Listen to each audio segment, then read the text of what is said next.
Margarita, ¿qué es hoy ser progresista en la Argentina? Porque todo aparece tan mezclado, tan confuso. ¿Cómo definiríamos a alguien que se alinea tras el progresismo, progresistas?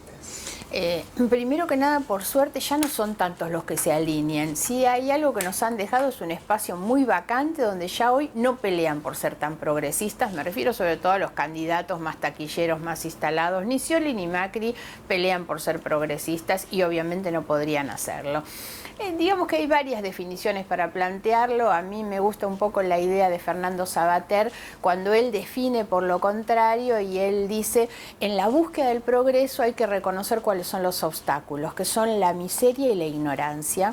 Por lo tanto, los que no luchan por el acceso a la educación, al conocimiento y para combatir la pobreza, esos son reaccionarios, el resto son progresistas.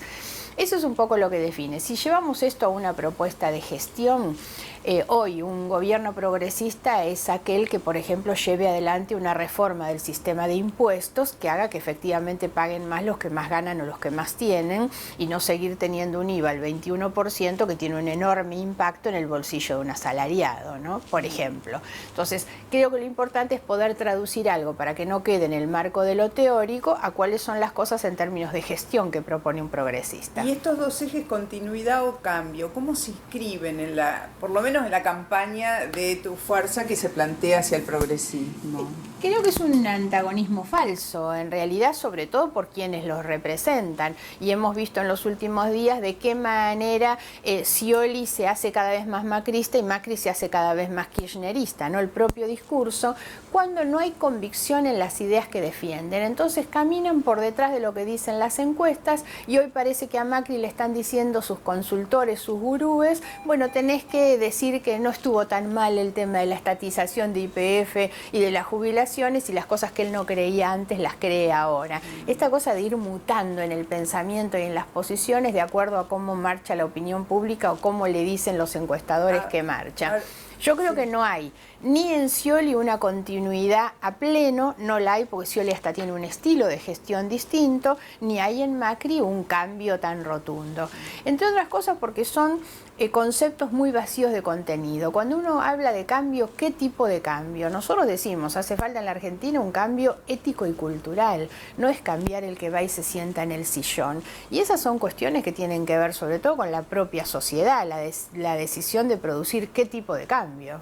Ahora, ¿también tienen que ver con la economía o no necesariamente? Tiene que ver con la economía, tiene que ver con la economía. No, lo que no debería haber es que la economía termine copando absolutamente ni el discurso político ni el proyecto de gestión. La economía tiene que ser un instrumento puesto al servicio de un modelo de desarrollo que a nuestro juicio y como progresistas debe priorizar hoy el problema más grave que la Argentina tiene, que es la pobreza. Si no ponemos eso como eje y la economía la garantizamos para que los grupos económicos puedan seguir haciendo buenos negocios y no la aseguramos para que la gente tenga igualdad de oportunidades de progreso, bueno, eso es lo que define. Hay una masa grande de gente, no sé qué porcentaje de los votantes, que cree que el Frente para la Victoria ha expresado el progresismo en términos de que ha repartido,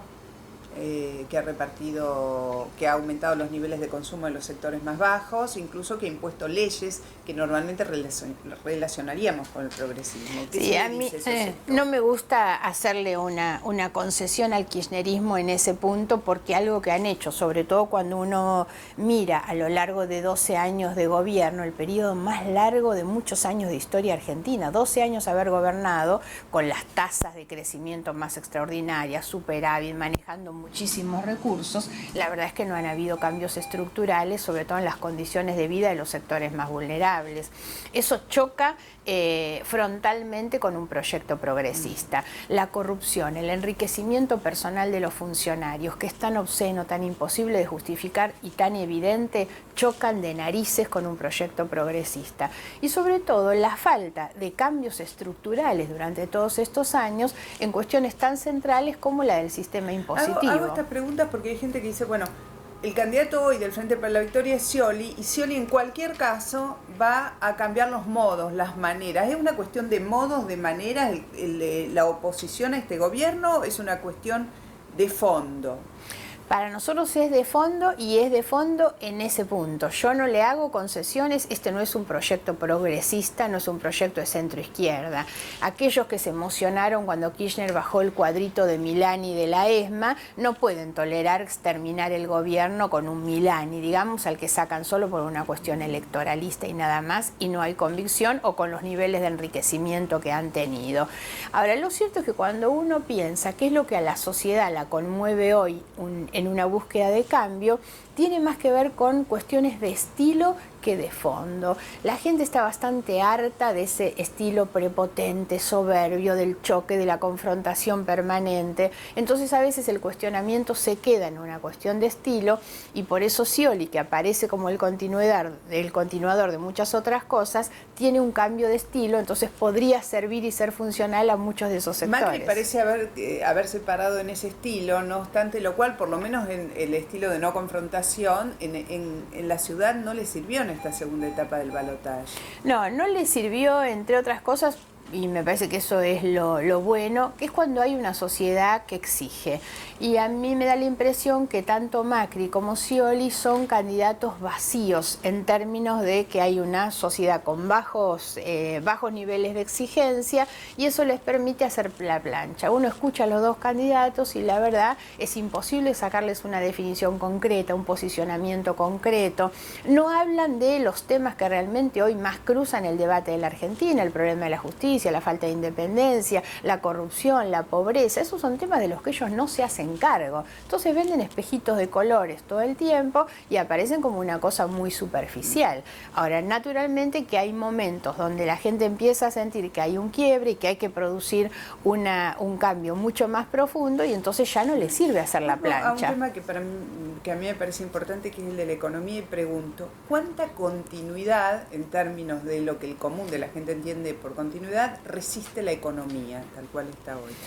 Es que el problema de la economía necesita tiempos y plazos un poco más largos que lo que hemos tenido. Si hay una característica de este gobierno es el cortoplacismo. No hay planificación y eso nos quita previsibilidad, confiabilidad, nos quita inversiones, por supuesto, porque todo es corto plazo. Si algo tiene que tener la economía es producir los cambios que no se hicieron durante todo este tiempo, pero pensar en un modelo de desarrollo y en una planificación de mediano plazo por lo menos. Ahora, hoy hace falta producir reformas estructurales que no se han hecho. Si uno toma uno de los temas centrales, digamos, de la agenda económica es la inflación. Ahora, ahí, como en otros temas, nosotros decimos siempre, nuestros pilares como progresistas son igualdad y decencia. Si uno aplica eso al tema de la inflación, lo primero es que la igualdad tiene que estar en el objetivo central de una discusión de la inflación, porque los que más sufren son los sectores más vulnerables. Ser decente es reconocer el problema, dejar de mentir con los números, de dibujar los índices. Entonces, nosotros aplicamos nuestros dos grandes pilares, que son igualdad y decencia, a muchos de estos temas. En la economía, ese es el tema central. A ver, si no reconstruimos el instituto o creamos una agencia de estadísticas oficiales y confiables, recuperamos a los profesionales y técnicos que fueron echados y a partir de ahí se llama una convocatoria, una concertación, porque nuestra inflación tiene mucho de inercial y eso es lo primero que hay que frenar. Entonces, hay que hacerse cargo de algunos de estos problemas. El otro es el sistema de impuestos. Tenemos un sistema de impuestos que es injusto, regresivo, complicado. Hay que ir a un sistema de impuestos más simple, con menos impuestos, más eficientemente cobrados.